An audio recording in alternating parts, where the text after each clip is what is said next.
वुकला action committee है जिन्होंने छुट्टियों के बाद बाकायदा तौर पर एक तहरीक का वुकला तहरीक चलाने का ऐलान किया है, जिसमें वो कह रहे हैं कि आवाम को भी शामिल किया जाएगा। इसकी सरबराही अली अहमद कुर्द करेंगे। पहला जलसा जिसका आगाज़ होगा इस तहरीक का वो खैबर पख्तूनख्वा से होगा। फिर इसके साथ साथ आज हमने एक और भी मामला देखा।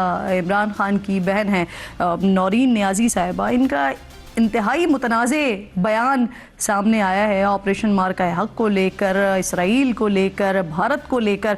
और इस तरह का ये कोई पहला स्टेटमेंट नहीं है, बल्कि इससे पहले मुझे याद है 6-7 मई की जब रात ऑपरेशन मार्का हक ज़रबुल अज़्म चल रहा था, तो उस दौरान अलीमा खान साहिबा का भी इसी तरह का कुछ नूरा कुश्ती से रिलेटेड एक स्टेटमेंट उनका भी था। तो इसको भी ज़रूर बात करेंगे कि क्या पाकिस्तान तहरीक इंसाफ इस स्टेटमेंट के साथ है या डिस्टेंस करती है। बिलावल भुट्टो ज़रदारी साहब को भी आज मौजूद बहस बनाएंगे। डेफिनेटली वो कश्मीर में इस वक्त मौजूद हैं, कश्मीर में कैंपेन चल रही है, लेकिन कैंपेन में वही हो रहा है जो हमने गिलगित बल्तिस्तान की कैंपेन में देखा था, यानी पाकिस्तान मुस्लिम लीग नून जिनके साथ इत्तेहाद है यहाँ पर, वो उनको तनकीद का निशाना बनाया जा रहा है। इसके लिए मेरे इंतहाई मौजूद मेहमानों में सेनेटर हामिद खान साहब वुकला एक्शन कमेटी के हवाले से बात करने के लिए साथ मौजूद हैं। बैरिस्टर दानियाल चौधरी साहब पार्लिमानी सेक्रेटरी हैं, बराए इत्तलात और नशरियात साथ मौजूद हैं प्रोग्राम में। इसके साथ साथ मलिक शफकत अब्बास साहब पाकिस्तान तहरीक इंसाफ के अहम रहनुमा हैं, और जमीयत उलमाए इस्लाम से असलम गौरी साहब भी प्रोग्राम में मेरे साथ मौजूद हैं। आप तीनों मेहमानों की मैं बेहद शुक्रगुजार हूँ,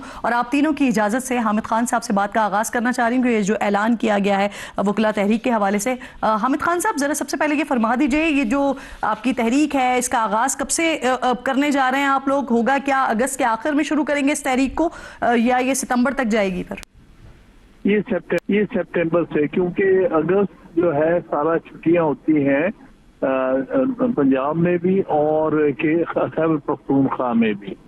तो यकम सितंबर से डोर कोर्ट्स खुलती हैं, कोई 7-8 सितंबर से हाई कोर्ट्स खुलती हैं दोनों जगह से जी। तो उसके मुताबिक होगा फर्स्ट या second week of September. Sir, जो मैं सुन रही थी, देख रही थी आप लोग के स्टेटमेंट से 26वीं और 27वीं तरमीम को रोल बैक करने के अलावा भी दीगर भी मुतालबात हैं आप लोगों के?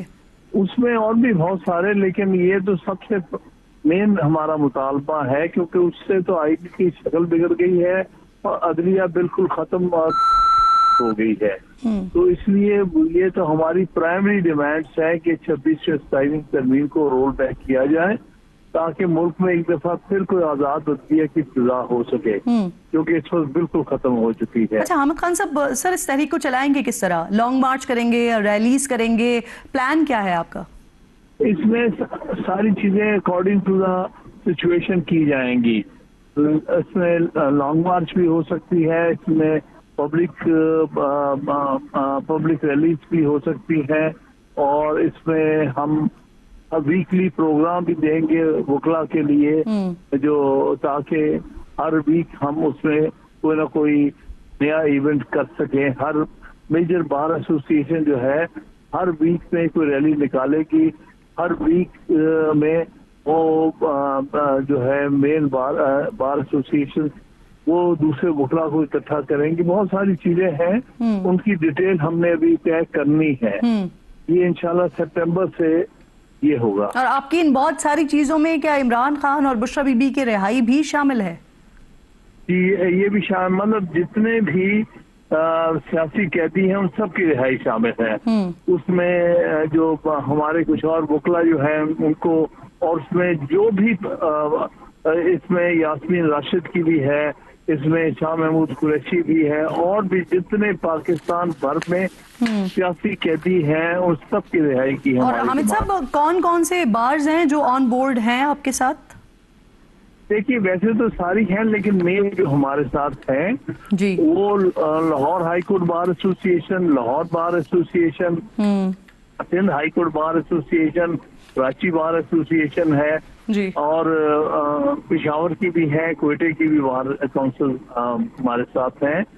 इस्लामाबाद में हमारा इलेक्ट हुआ सदर हाई कोर्ट बार का, वो इन्होंने धांधली करके उसका इलेक्शन रिजल्ट मुस्तक किया, और इसलिए वहां पर कोई बार एसोसिएशन फंक्शनल नहीं है इस्लामाबाद में। अदरवाइज सारे पाकिस्तान में वुकला के जज्बात एक ही हैं। वो 26 में 27वीं तरमीम को किसी शक्ल में कबूल नहीं करता। अच्छा हामिद खान साहब, मुझे याद है सर माजी करीब में भी आप लोगों ने इस तरह की एक कोशिश की है लेकिन वो नाकाम रही है, तो इस बार क्या ऐसा नया आप लोग करेंगे कि हुकूमत आपके मुतालबात को फिर संजीदगी से ले या आपकी तहरीक को संजीदा अंदाज में देखे?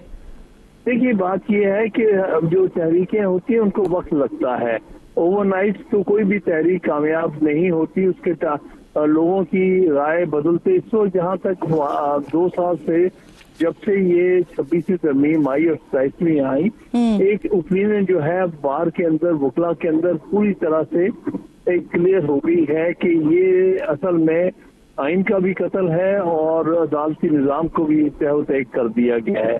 तो इंशाल्लाह ताला ये तहरीक रुकने वाली नहीं है, इसमें अप्स एंड डाउन्स आते रहते हैं। जिस तरह 2 साल हमारी तहरीक तब चली थी, तो इसलिए इस बात पर के लोग ये देखते हैं कि जी अभी वाज़ेह नतीजा नहीं आया, इसका मतलब तहरीकें रुकती नहीं है और ना ये रुकने वाली है कभी भी, क्योंकि निजाम ने जिस किस्म की इन्होंने सख्ती, जो अंग्रेजी में इसको कहते हैं हार्ड स्टेट बनाने की कोशिश, और खास तौर पे उससे हमने बलूचिस्तान का, खैबर पख्तूनख्वा का, आजाद कश्मीर का और खैबर ये गिलगित बल्तिस्तान का जिक्र किया है कि वहां पर जो कुछ हो रहा है हम उसके खिलाफ कोई ना कोई इंक्वायरी करेंगे, हम अपने डेलीगेशंस भेजेंगे, हम पता करेंगे कि एक्चुअली क्या हुआ है, क्योंकि ये सारी बातें छुपा ली जाती है। जिस तरह के मामलात बलूचिस्तान में चल रहे हैं उसको उसमें हमने गहरी